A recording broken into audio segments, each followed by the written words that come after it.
안녕하세요. 크립토TV입니다. 오늘은 크립토의 겨울은 오지 않을 것이다. 심지어 연말까지 비트코인 신고가를 간다고 주장을 굽히지 않는 분을 소개해 드려 보겠습니다. 더불어서 최근에 힘드신 분들이 계시다면 이 영상만큼은 중요한 부분이 뒤에 나오므로 끝까지 봐주셨으면 좋겠습니다. 먼저 현재 분위기를 보시면 아시겠지만 대다수의 개미들이 엄청나게 탈락을 하고 있겠죠. 근데 그 가운데 크립토의 겨울은 안 온다. 다른 얘기로 하면 시즌 종료는 없다. 라고 주장을 하시는 분이 계십니다. 저희 채널에서 종종 언급드렸던 비트와이즈의 매트 호건 CIO인데요. 이분은 뭐 트레이더나 뭐 이렇게 차트 보시는 막 실시간 방송 흥분하면서 하시는 분들 있잖아요. 그런 분들이랑은 다르게 굉장히 진중하게 목소리 깔고 차분하게 얘기를 잘하시는 분이거든요. 근데 차분하게 이분이 암호화폐에 뭐 크립토 겨울 같은 거 안 온다라고 주장을 하고 있다고 합니다. 일단 개미 투자자들은 최대 절망 상태에 빠져 있고 비트코인도 6개월 최저가를 기록하고 있지만 이 매트 호건은 암호화폐 겨울 안 온다. 기관 투자자들 여전히 낙관적이다. 그리고 비트코인은 연말까지 심지어 사상 최고치를 경신할 가능성도 제기되고 있다. 아니 지금 연말이라고 해봤자 2달도 채 남지 않았는데요. 굽히지 않고 있다는 겁니다. 비트코인은 12.5에서 13만 불까지는 갈 수 있다. 15만 불까지는 좀 지켜봐야 할 것 같다. 물론 가격 예측은 좀 걸러야 되긴 하지만 이 사람은 왜 이렇게 불리시한 관점을 유지를 하고 있을까? 남들이 볼 땐 어이없는 거죠. 대다수가 볼 때는 이미 뭐 털고 떠나갔거나 주식시장으로 넘어갔을 수도 있는데 왜 이런 어이없는 의견을 내고 있을까? 더불어서 말만 보면 안 된다고 했죠. 행동이 뒷받침되고 있는지를 한번 파헤쳐 보도록 하겠습니다. 자, 똑같은 분입니다. 매트 호건 CIO가 지금은 비트코인은 조용한 IPO 단계에 진입했다라고 했고요. 또 기관들은 포트폴리오에서 비트코인의 비중을 1%만 담는 시대는 끝났다라고 하는데요. 그러니까 이분은 왜 일단 이런 의견을 내고 있느냐? 아무래도 자산운용사의 CIO이기 때문에 우리보다는 기관 투자자들을 더 많이 만나보겠죠. 그러니까 많은 기관들의 의견을 들어보니까 지금 비트코인의 비중을 예전엔 1%, 2% 이렇게 주장을 했었지만 현재 새로운 기준이 나오고 있다. 제가 좀 더 조사를 해보니까요. 5%를 타겟을 해서 모아가는 기관들이 꽤나 나오고 있더라. 대신에 이제 비트코인은 이미 주류 자산이 됐기 때문에 과거처럼 뭐 폭발적인 상승은 좀 기대하기 어렵다. 그러나 기관들은 더 담고 더 담고 더 담고 있다. 요거를 이제 우리와 다르게 좀 알고 있었던 것 같고요. 두 번째, 조용한 IPO 단계라는 걸 언급을 했는데요. 사실 이분이 처음 얘기한 건 아니고요. 원래는 조르디 비서라는 굉장히 똑똑한 뭐 온체인 애널리스트가 있거든요. 그분이 주장을 했는데 이게 너무 설득력이 있어서 전 세계로 퍼져나가고 있다고 보시면 됩니다. 왜 이러느냐? 보통은요, IPO는 모든 이 창업자들, 대표님들의 꿈입니다. 아, 이거 나스닥에 상장한대, 뭐 코스피에, 뭐 업비트에 상장한대. 와, 나는 성공했어. 다 팔고 떠나야지. 실제로 많이 팔거든요. 근데 비트코인은 사실 창업자가 있다고 보긴 어렵죠. 창업자가 다 팔진 않지만 초기 투자자는 있을 거 아니에요. 그래서 이분들이 지금 굉장히 많이 뭐 무슨 고래가 뭐 8만 개를 팔았다더라 우리 계속 들었던 얘기 있잖아요. 그래서 IPO 시에 대량 매도를 하는 것과 유사한 단계에 있다. 지금 이분들은 엑시트를 하고 있다는 겁니다. 그렇지만 뭐 조금은 이제 재미없고 출렁일 수 있지만 결과적으로는 뭐 빅테크의 뭐 메타나 아마존이나 구글이나 이런 기업처럼 꾸준히 이제 상승하는 단계로 갈 것이다. 그래서 이렇게 두 가지 이제 근거를 제시하면서 이렇게 시즌은 끝나지 않았다 주장을 하고 있고요. 자, 아까 뭐 가격 예측도 얘기를 했었죠. 12.5만에서 13만 달러까지 도달할 가능성이 높다라고 하면서 이분은 지금 진중한 분이기 때문에 차분한 분이기 때문에 굉장히 점잖게 얘기를 했는데요. 소매 투자자들의 매도세가 진정되면 새로운 상승세가 시작될 수 있다고 강조했다. 우리식으로 표현을 하면요. 손이 약한 분들, 위크 핸드라고 하죠. 개미 투자자들 털고 나면 엄청나게 오를 텐데 라고 강조를 했다고 합니다. 우리식으로 표현을 하면 확 와 닿죠? 근데 말은 누구나 할 수 있잖아요. 그렇습니다. 그래서 행동도 당연히 확인을 해봐야 될 필요가 있을 것 같습니다. 말과 행동이 똑같은가? 트럼프나 뭐 블랙락이나 마찬가지죠. 말과 행동이 똑같은가? JP 모건도 똑같은가? 비트와이즈를 오늘은 알아보도록 할 텐데요. 전례 없이 밀어붙이는 행동이 있어서 하나 가져와 봤습니다. 최근 기사인데요. 비트와이즈와 그레이스케일이 지금 동시에 XRP와 도지코인의 ETF를 강행을 하고 있는데요. 뭐 수수료까지도 공개를 하고요. 근데 이게 SEC의 승인 없이 출시를 강행하고 있다. 요거는요, 전례 없는 행보라고 합니다. 아무리 뭐 SEC에서 제너링 리스트라고 해서요, 본인들의 승인 없이 자동으로 뭐 며칠 후에 승인이 되는 일정 요건만 충족하면 되는 걸 만들어 놨다 하더라도 우리 과거에 게리 겐슬러의 행보를 보면 그 전분도 막 리플 고소를 했었잖아요. 게리 겐슬러도 어마어마한 고소와 뭐 벌금형을 때렸었는데 아무리 그렇다고 해도 상의도 없이 그냥 막 출시를 지금 문 닫고 있는데 SEC 셧다운 돼 있죠. 강행을 하고 있다. 이거는 전례가 없는 행보라고 합니다. 비트와이즈나 그레이스케일이나 심지어 지금 앞다투어 수수료를 서로 조정을 하는 것 같아요. 경쟁사니까 굉장히 낮게 책정을 하면서 출시를 하고 있는데 어, 우리 같으면, 그리고 뭐 사실 핑계는 많잖아요. 왜냐하면 미국이 지금 전체가 셧다운 중인데 SEC도 문을 닫았고, 게다가 뭐 비트코인까지 뭐 엄청난 청산에 폭락 중인데, 그거 좀 연기 좀 하면 되지 않아? 사실 맞잖아요. 폭락 중이고, 셧다운 중이고, 어, 아무리 그렇다고 해서 이렇게 강행을 할 일이야? 이렇게 생각을 하신 분도 있을 거고, 여기에 비트와이즈처럼, 그레이스케일처럼, 아니다. 지금 끝나긴 뭐가 끝났느냐? 아직 멀었다. 그리고 기회가 남았다 하면서 지금 뭔가를 밀어붙이고 있다. 근데 또 이런 생각이 드실 수도 있겠죠. 아니, 이거 물건 만들어서 파는 것도 아니고, 돈 드는 것도 아닌데, 그냥 뭐 하락장 좀 온다고 해도 뭐 그냥 하면 되는 거 아니야? 그냥 런칭이 뭐 어려워 하실 수도 있는 분이 계실까 봐 제가 참고로 조사를 해봤는데요. ETF 출시에는 돈이 굉장히 많이 듭니다. 하락장이 오면 더구나 어떻게 될까요? 망하죠. 이 돈 다 없어지고요. 당연히 연기를 해야 될 겁니다. 그쵸? 암호화폐 ETF 같은 경우는 특히나 일반 주식 ETF보다 돈이 훨씬 더 많이 든다. 그것도 초기 비용입니다. 초기에만 드는 비용.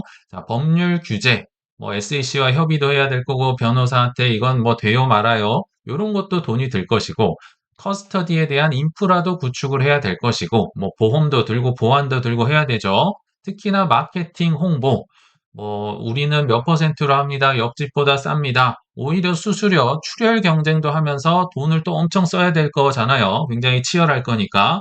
그리고 운영의 초기 자금, 특히나 ETF의 그 호가창을 채워야 될 거 아닙니까? 그래서 유동성을 공급하는 자금, 물론 내부적으로 하면 좋겠지만 대부분은 이제 이게 좀 어렵거든요. 돈이 많아야 되니까 마켓 메이커에게 일정 부분 뭐 수수료를 내고 호가창을 채우는 거. 그리고 감사, 회계, 관리 비용까지 최소 수백만 달러의 초기 비용, 그러니까 중간 비용, 말 비용이 아닙니다. 초기 비용만 이렇게 발생을 많이 하는데, 이거를 지금 밀어붙이고 있다. 그러면요, 또 하나 있습니다. 하락장이 만약에 온다, 미루는 게, 연기하는 게 당연한 프로세스라는 겁니다. 심지어 지금 챗 GPT는요, ETF 론칭은 타이밍을 잘 맞춰야 하는 비즈니스다. 타이밍 잘못 맞추면 망할 수 있다. 그래서 실제로 과거에 이렇게 상장을 미뤘던 전략이 많이 있었다고 해요. 19년도에도 바네크의 비트코인 ETF 뒤로 밀렸고요. 그레이스케일의 이더리움, 뭐 이때는 ETF가 아니고 트러스트라고 했었죠. 역시 신규 마케팅 중단. 프로쉐어즈의 이거는 이더리움 ETF가 맞는데요. 우리 24년도 중반에 뭐 독일 정부가 팔았다더라, 마운틴 kok스가 어쨌다더라, 굉장히 힘들었던 적이 있었죠. 보류를 합니다. 뒤로 밀어버려요. 그러나 이들은 어떻게 하고 있다? 밀어붙이고 있다. 지금 셧다운이고요. 청산도 많이 당했고 SEC가 지금 휴업을 하고 있는데 이분들이 지금 비트와이즈가 핑계를 대고 있습니까? 뭐 트럼프가 관세 정책 때문에 어떻고 뭐 정치인들이 어떻게 했고 매크로가 잘못됐고 뭐 유동성이 박살났고 아무런 핑계도 대지 않고 그냥 묵묵하게 나아가고 있다. 지르고 있다. 자, 그럼 여기서부터 이제 조금씩 중요해지는데요. 이분이 그렇다고 해서 성공 확률이 100%입니까? 그런 건 없습니다, 세상에. 지금 망할지도 모르는데 이분은 어떻게 불확실성에 베팅을 하고 있을까? 이 어떻게가 궁금하셔야 돼요. 이 어떻게가 우리가 투자를 하는, 공부하는 노하우다. 이렇게 보시면 좋을 것 같은데, 물론 처음 이제 비결은 추정이고 두 번째 거는 제가 찾아낸 건데요. 일단 매트 오건이 내줄 수 있는 비결 첫 번째부터 한번 살펴보도록 하시죠. 오징어 게임 2에 이런 장면 많이 보셨죠? 나는 이 게임을 해봤다. 제 식으로 다시 표현을 해보자면, 제가 한번 추정을 해보자면, 과거에도 수없는 폭락을 겪어봤다라고 한번 바꿔봐도 좋을 것 같습니다. 매트 오건 CIO가 얘기를 한 건 아니지만, 제가 크립토 댄이라는 한 인플루언서의 차트를 가져와 봤는데요. 지금 불 사이클, 이번 사이클을 얘기하는 겁니다. 23년도부터. 비트코인 기준으로 지금 27% 떨어지고 25, 27, 20, 32, 31 이렇게 떨어졌는데 최근에 떨어졌던 퍼센티지가 21% 정도 마이너스가 나온 것 같습니다. 지금 이게 무슨 문제라도 있어 보이냐라고 크립토 댄도 주장을 하고 있고 맞습니다. 이건 정말 과거가 아니에요. 이번 사이클 내에서 당장 올해도 그랬고요. 작년에도 30%대도 나왔는데 요걸로 시즌 종료? 그러면 이때도 나왔어야 되고 이때도 나왔어야 되고 이때 다 나왔어야겠네요. 물론 나왔던 것 같긴 한데요. 제가 볼 땐 굉장히 건전한 조정이다. 비트코인 뉴스라는 한 트위터에서도 이런 데이터를 가져와 봤는데요. 최근에 그 21점 몇 퍼센트 떨어진 거, 그거, 어, 지금 그 순위에도 못 들어. 하락률 순위에서 저기 뒤에 있어. 이걸로는, 종료라고 하기엔 좀 그렇다라고 하거든요. 예전엔 94%도 있고, 80% 마이너스 70% 많았잖아요. 근데 과거에는 변동성이 컸으니까 그럴 수 있다. 좋아요. 다 빼보시죠. 자, 지금 10년도, 11년도, 13년도 지금 과거 거 쭉 있다가 아까 보셨겠지만 24년도에도 마이너스 33%. 이거 오래 있었던 일입니다. 25년도 4월에 마이너스 32%인데 자, 지금 21%인데 요거는 순위에도 안 껴주는 굉장히 건전한 조정이다. 무슨 문제 있습니까? 라고 얘기를 하는 것 같아요.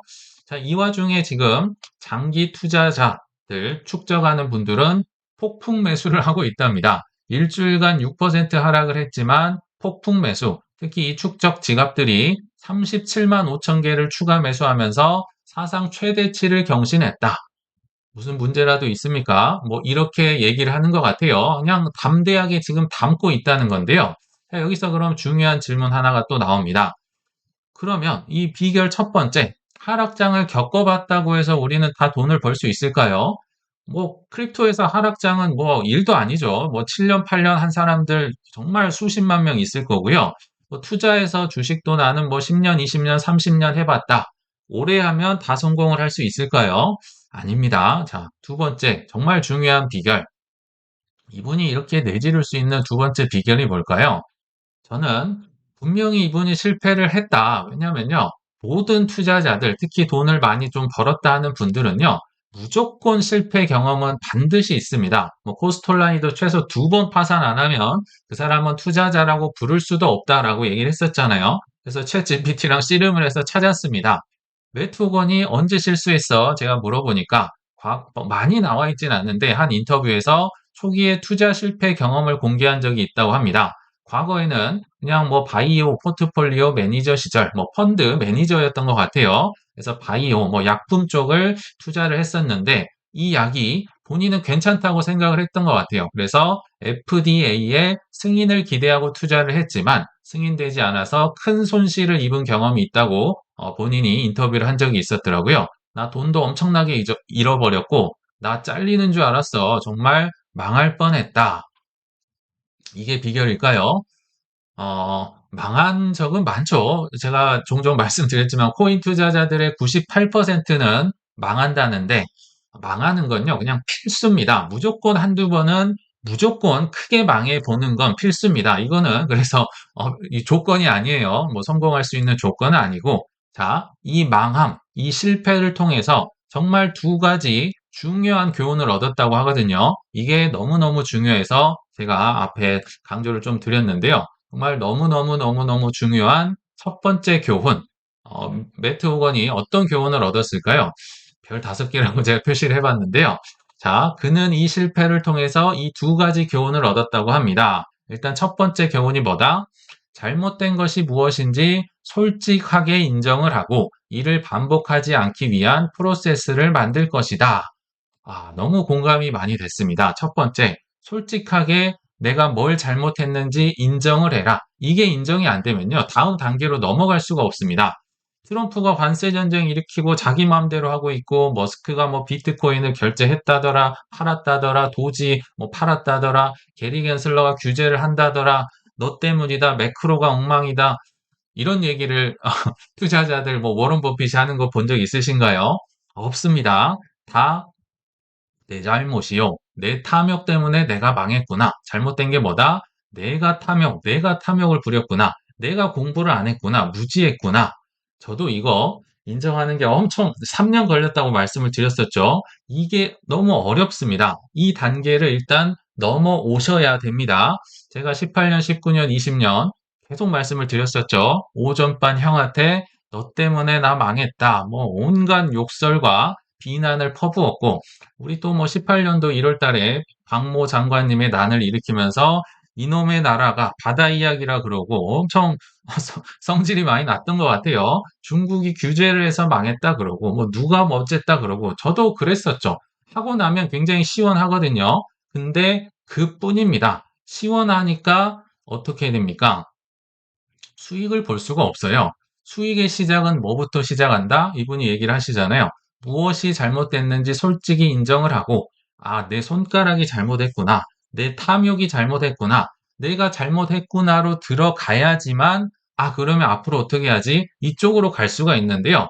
내가 잘못을 안 했다고 하면, 누구 탓, 너 탓, 뭐 유튜브 탓, 뭐 트럼프 탓 하면서 그냥 시원하게 하고 끝나버립니다. 반성이 전혀 될 수가 없어요. 자, 수익의 시작은 내 잘못을 인정하는 것부터 시작한다.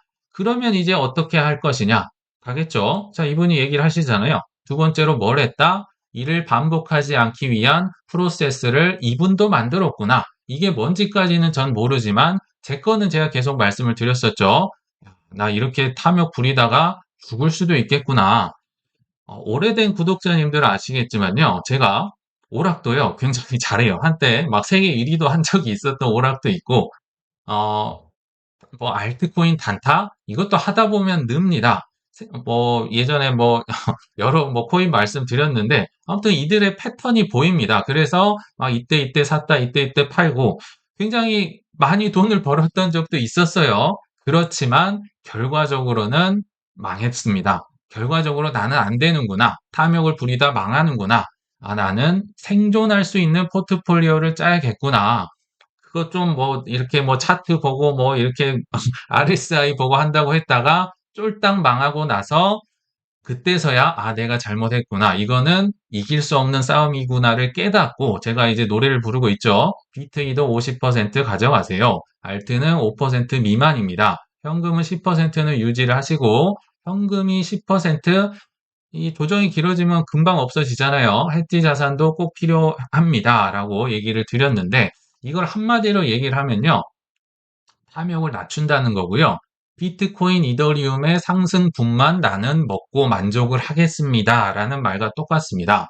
비트이더가 50%가 넘어가니까 당연히 대부분의 수익이 여기에서 나오겠죠. 알트코인이요. 물론 유망한 걸 투자를 하는데 뭐가 갈지 모르잖아요. 실제적으로 10개를 투자하면 정말 운이 좋으면 2개 정도가 대박이 납니다. 다른 걸 다 망하더라도 2개 정도가 대박이 나서 남은 걸 다 커버를 하잖아요. 우리 아시겠지만 리플 투자자들, 뭐 솔라나 투자자들도 다 그렇게 해서 지금 플러스가 많이, 물론 비트 이더도 있겠지만 유지가 됩니다. 그래서 알트코인 비중은 너무 많이 하나에 올인을 하시면 위험할 수 있다. 이렇게 좀 말씀을 드렸던 것 같아요. 제 경우입니다. 제가 해보니까 안 되더라. 근데 제가 이거를 거의 지금 2년째 얘기를 드리고 있는데요. 비트코인은 그래도 안 사시잖아요. 안 사. 그래서 제가 계속 무슨 얘기를 드렸냐. 일단 폭락이 오면 초반에 비트코인을 사시면 좋습니다. 왜요? 이 폭락이 며칠이 갈지, 몇 주가 갈지, 몇 달이 갈지 아는 사람이 없잖아요. 그러니까 최소한 며칠, 한 3일, 4일 비트코인만 사세요. 근데 이게 뭐 보니까 일주일도 가고 2주일도 가네요. 그러면 이더리움으로 가셔도 좋습니다. 실제로 제가 그렇게 하고 있고요. 근데 이게 앞불사 한 달이 넘어가네, 두 달이 넘어가네. 이러면 이 작은 알트코인들은 정말 초전 박살이 나 있을 거 아니에요. 비트코인 10% 빠지면 막 반토막 60% 그럴 때 이제 알트코인을 저는 삽니다. 그래서 폭락 초반에는 비트코인부터 사세요. 그리고 또 이런 얘기도 했습니다. 환전하는 개념으로 달러를 바꾸는 개념으로 사시면 좋습니다. 비트코인 그거 얼마나 오른다고 그 비싼 걸 사. 그렇기 때문에 달러를 사는 기분으로 우리 달러 샀을 때 막 두 배, 세 배 먹을 거 기대하고 사지 않죠. 환전을 해둔다. 그러면 살 수가 있다는 거예요. 근데 어느새 많이 올라 있죠. 저는 정말 현금 개념으로 사거든요. 그리고 심지어 비트코인을 나중에 정말 떨어졌을 때 비트코인 팔고 그걸로 알트코인도 살 수 있습니다. 라고도 얘기를 드렸습니다. 비트코인을 팔고, 왜요? 폭락할 때요, 비트코인은 덜 떨어지잖아요. 그래서 해지 자산이라고 저도 얘기를 드린 겁니다. 실제로 저도 최근에 좀 아깝긴 하지만 비트코인 조금씩 팔아서 정말 사고 싶어 알트코인도 샀었거든요. 그래서 알트코인 좋아하는 건 아시지만 비트 팔아서 나중에 정말 싸게 살 수도 있다. 이런 얘기도 드렸던 것 같습니다. 이만큼 비트 이더가 중요하다. 이더리움은 이자를 받을 수 있습니다. 정말 이자 좋거든요. 그래서 제가 이자 관련된 것도 두 번이나 영상을 만들었던 기억이 나는데, 제가 안타까운 게 뭐였냐? 이런 얘기를 하면요. 열의 아홉이 어떻게 하냐면요. 저는 이미 알트코인에 올인을 해 있어요. 이미 늦었어요. 비트코인은 비싸요. 이제 좋게 얘기를 하시는 분들의 표현을 제가 말씀드려 볼게요. 대신에 이걸로 제가 많이 벌고요. 나중에 다음 하락장 때 오면 그때는 꼭 비트코인만 살 거예요. 이렇게 꼭 사겠습니다라고 얘기를 하거든요. 근데 이 말이 물론 이루어지면 좋은데요. 이 말은 어떤 어폐가 있느냐, 어떤 문제가 있느냐, 이걸로 어떻게 벌 수 있다고 확신을 할 수 있습니까? 알트코인은 10개 중에 대박이 나면 2개가 대박이 난다고 했었어요. 그럼 8개는 적어도 뭐 마이너스가 날 가능성이 높은데 이게 뭔지를 제가 모르겠습니다. 벌었다? 쉽지가 않고요. 자, 이 벌었다고 해 보겠습니다. 다음 하락장엔 꼭 살게요. 다음 하락장이 언제 오는지를 우리가 정확히 알 수 있을까요? 이렇게 사이클을 갖고 있는 상황에서도 어려워지는데 지금 사이클이 무너졌다고도 하죠. 그러니까 이 자체는요. 지금 당장 하지 않으면 지금 변하지 않으면 나중에 할게요는 사실 큰 의미가 없다. 그래서 이런 얘기를 하실 때마다 안타까웠던 거죠. 항상 다음에 할게요. 이거 뭔가를 얘기하면 항상 그 리스트 중에 가장 밑에 있는 거, 가장 시가총액 낮은 거, 엄청 경험을 많이 했습니다. 제가 이더리움 사라고 하는데요. 이더리움 클래식을 사시더라고요. 그런 분들이 너무 많더라. 항상 제일 밑에 거. 아, 좀 생존할 수 있는 포트폴리오를 반복하지 않는, 실수를 반복하지 않는 포트폴리오를 가지셨으면 좋겠다. 자, 중요한 두 번째 교훈, 이제 별 3개짜리입니다. 아까는 5개짜리고요. 요것도 3개니까 중요하긴 합니다. 자, 매트 호건이 얘기를 해준 건데요. 투자 대상을 평가할 때 자신이 흥미를 느끼는 부분이 아니라 결정권을 가진 사람, 뭐 규제 기관, 승인 기관이 중요하게 여기는 요소에 집중을 하십시오. 아까 약 얘기했었잖아요. 이 약이 작동할까가 아니고요. 승인을 하는 기관이 무엇을 중요하게 보느냐를 생각하셔야 된다.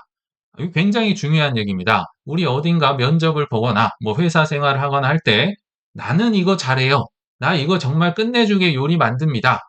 별로 소용이 없죠. 결정권을 가진 사람이 그걸 중요하다고 생각을 해야 뽑아주는 거지. 아니, 그 정도 하는 사람은 널리고 널린 거겠죠. 그래서 이 약이 작동할까? 나 이거 정말 잘하는데요. 내가 이 코인이 얼마나 좋은지 잘 알아요. 물론 그것도 중요한데요. 기관장, 특히 결정권자의 생각이 중요하게 보는 게 더 중요하다. 정말 핵심을 찌르는 얘기입니다. 그럼 코인으로 한번 적용을 해볼까요? 누가 코인의 결정권자일까요? 물론 비트코인은 결정권자가 없죠. 그래서 이제 사람들이 많이 좋아했던 건데, 자, 한번 찾아보자면 그래도 일단은 SEC의 의장이 가장 코인을 좌지우지할 수 있는 굉장히 높은 자리에 있습니다. 최근에 이제 친 크립토 의장이 들어서서 좀 이게 뭐 가라앉은 바 있는데 뭐 과거에 게리 겐슬러나 뭐 그 전에 분들은 정말 뭐 난리도 아니었죠. 자, 좀 더 나가 볼까요? 누가 더 큰 결정권자인가요? 지금은 누가 뭐래도 트럼프 대통령, 미국 정부가 이 코인을 좌지우지하는 경우가 굉장히 많아지고 있죠. 자, 근데 미국보다 누가 더 중요한가요? 누가 더 센 결정권자다? 제가 블랙록이라고 썼지만 세계적으로 좌지우지하는 세력들은 저는 있다고 생각을 합니다. 그 중에 대표 주자가 바로 블랙락입니다. 왜냐하면 전 세계의 대주주기 때문에 전 세계의 정치인들의 이분들의 뭐 이분 출신의 뭐 임원이라든지 사람들이 많이 깔려 있기 때문에 즉 이런 분들의 무엇을 중요하게 생각하느냐 저들이 이 크립토를 왜 필요로 하는지가 훨씬 중요하다. 이 코인이 뭐 얼마나 작동을 잘해요? 뭐 기능이 좋아요? 아니요. 기능이 좋아도요. 너무 시대를 앞서가면 망한 코인들도 과거에 많이 있었습니다. 그래서 이들의 입장이, 생각이 중요하다. 근데 이들은 지금 어떤 생각을 하고 행동을 하고 있습니까? 미국 입장을 한번 볼까요? 미국의 국채 문제, 더 나아가 빚의 문제를 해결하기 위해서 결국은 비트코인을 저는 전략적 비축 자산으로 채택을 할 거라 생각이 들거든요. 지금 스테이블 코인 개념도 달러를 이렇게 많이 퍼뜨려 나가기 위함도 있지만 국채 사라는 거잖아요. 준비금으로 국채 사라. 미국이 그래서 채택을 했다. 블랙락은 어떻습니까? 지금 자기의 부를 증식하기 위해서 뭐 트럼프도 마찬가지죠. 트럼프든 블랙록이든 본인들 재산을 다 올인을 해놓고 있는 상황에서 연일 비트코인 뭐 프레지던트다 뭐 자산 토큰화를 외치는데 이들이 왜 필요하고 왜 중요하게 본다? 여기 이유가 명확하게 명시가 돼 있잖아요. 그러면 우리는 좀 힘들리더라도 믿고 투자를 할 수 있겠다 생각이 듭니다. 최근에 뭐 청산도 많았고 하락도 많았는 상황에서 사실 언론 노출을 별로 좋아하지 않는 레리 핑크 블랙록 회장이 어디에 가 있나 봤더니요. 어제 얘기입니다. 홍콩의 핀테크 위크 2025에 갔었어요. 자, 시즌이 종료가 됐는데 지금 이분이 나와서 하는 얘기를 한번 들어보세요. 근데 이분은요.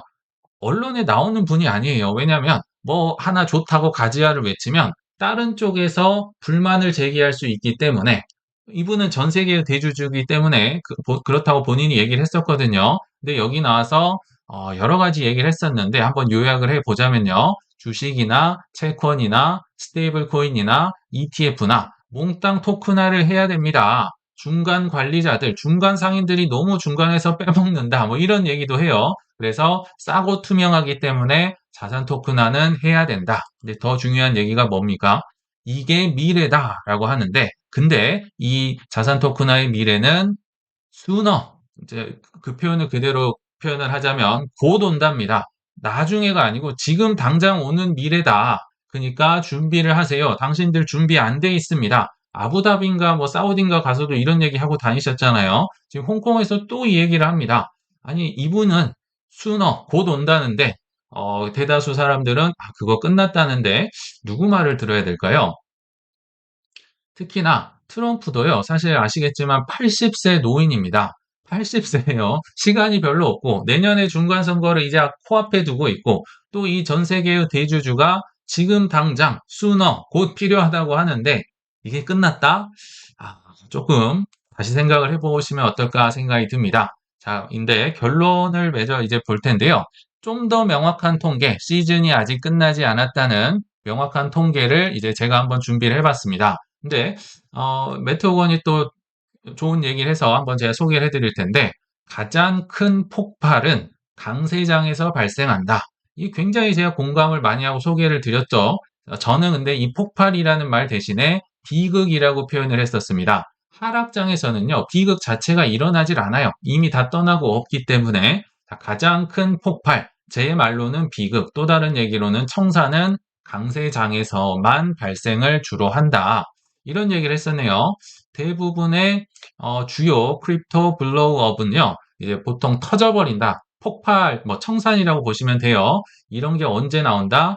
투자자들이 생각할 때 나오는데 리스크는 프리하면서 더블 디짓, 두 자릿수 수익률을 가져가는 게 가능하다라고 생각을 할 때 뻥 터진다는 겁니다. 근데 무위험 두 자릿수 수익률이 있습니까? 그런 건 없다. 그래서 비극이 발생을 한다. 굉장히 공감이 됩니다. 그래서 제가 한번 통계를 한번 조사를 해봤는데요. 계속 소개드렸지만 25년도 10월 10일자가 역대 뭐 전무후무한 어마어마한 청산 규모, 역대 2위, 3위에 뭐 2배를 해도 안 되죠. 그만큼 굉장히 큰 청산이 나왔다는 겁니다. 자, 그래서 요런 이제 날짜들, 역대 청산 규모를 다시 한번 써봤고요. 뭐 일주일 후, 한 달 후, 세 달 후, 6달 수익률도 한번 가져와 봤는데, 사실 여기에 이제 선을 하나 그어야 될 것 같아요. 굉장히 차이가 크죠. 그리고 이 밑에까지 다 합쳐본다고 하더라도 결과적으로는 25년도 올해 거를 빼면요. 다 21년도입니다. 볼까요? 21년도 4월, 5월, 이게 부답임이죠. 9월, 9월, 2월, 4월, 4월. 굉장히 잔잔한 4월, 5월이 굉장히 많다. 근데 결과적으로 보면요. 뭐, 한 6달 뒤 보면 굉장히 이제 수익률을 기록을 하고 있죠. 근데 이렇게 숫자로 보면 잘 못 볼 수 있기 때문에, 안 와닿기 때문에 제가 차트에서 한번 표시를 해보겠습니다. 압도적인 1위는 25년도 10월 10일이고요. 이제 나머지 2위부터 8위까지가 제가 21년도 비트코인 차트에서 한번 나타내 봤는데요. 자, 2위가 저는 부다빔인 줄 알았는데 요건 줄 알았더니 4월 달에 더 큰 청산이 있었나 봐요. 여기 4월 달이 2위고요. 이제 5월 그 부다빔이 3위. 지금 역대 청산 순위를 얘기 드리는 거예요. 그리고 요때 9월 달이 4위. 역시 9월 말이 5위. 그리고 여기 2월 달 오르려다가 훅 떨어질 때가 6위. 요때 또 엄청 떨어질 때가 7위. 8위가 거의 꼭지점에서 8위. 반면에 지금 여기가 21년도에 시즌 종료인가요? 그 어떤 곳을 보더라도 역대급 청산을 당했을 때는요, 시즌 종료가 되지 않았습니다. 반대로 정말 시즌 종료가 유력하게 예상이 되는 이때는 청산 규모가 집계조차 되지 않는다. 제가 볼 땐 20위권 내에도 들어오는 게 별로 없을 거라 생각이 듭니다. 왜요? 하락장에는요, 없습니다. 다 도망가고 없어요. 이미 다 떠나고 있다. 그래서 썰렁하기 때문에 큰 폭발, 큰 청산이 나올래야 거래량이 받쳐주지를 않는다. 한번 생각을 해보시죠. 그럼 역대 청산 2위에서 8위 제가 표시를 해봤잖아요. 이때 이후에 종료가 나왔다? 아니요. 시즌 종료는 나오지 않았구나. 그러면 25년도 10월 10일 그리고 최근에도 계속 잔잔한 청산들이 많이 나오고 있거든요. 청산 1위 후에 지금 역대급 1위를 기록했었잖아요. 만약에 이 이후에 시즌이 종료되면요.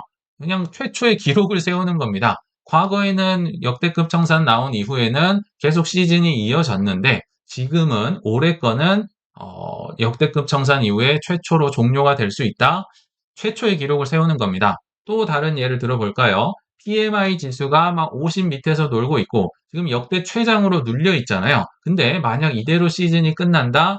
굉장히 오래 낮게 유지하다가 50도 못 넘어가고 끝난 최초의 시즌이 된다는 겁니다. 뭔가 최고의 기록을 갈아치울 지금 뭐 확률을 계산을 해본다면 이게 시즌이 끝났다고 보기는 좀 어렵지 않을까라고 생각이 들거든요. 그래서 결론을 한번 맺어보면 만약에 뭐 이런 걸 보고도 끝났다고 생각을 하실 수도 있겠죠. 그러나 만약에 안 끝났다고 생각을 하신다면 내 실수를 인정하신 후에 조금씩이라도 좀 변해 가셨으면 좋겠다. 근데 나는 매트호건과 달리 너무 힘들어한다. 라고 하신다면 난 뭐가 잘못됐지? 이렇게 실수를 반복하지 않으려면 어떻게 해야 되지? 오늘부터 바로 고민해보는 시간을 가져보시길 바라면서 이만 마치겠습니다. 시청 감사합니다.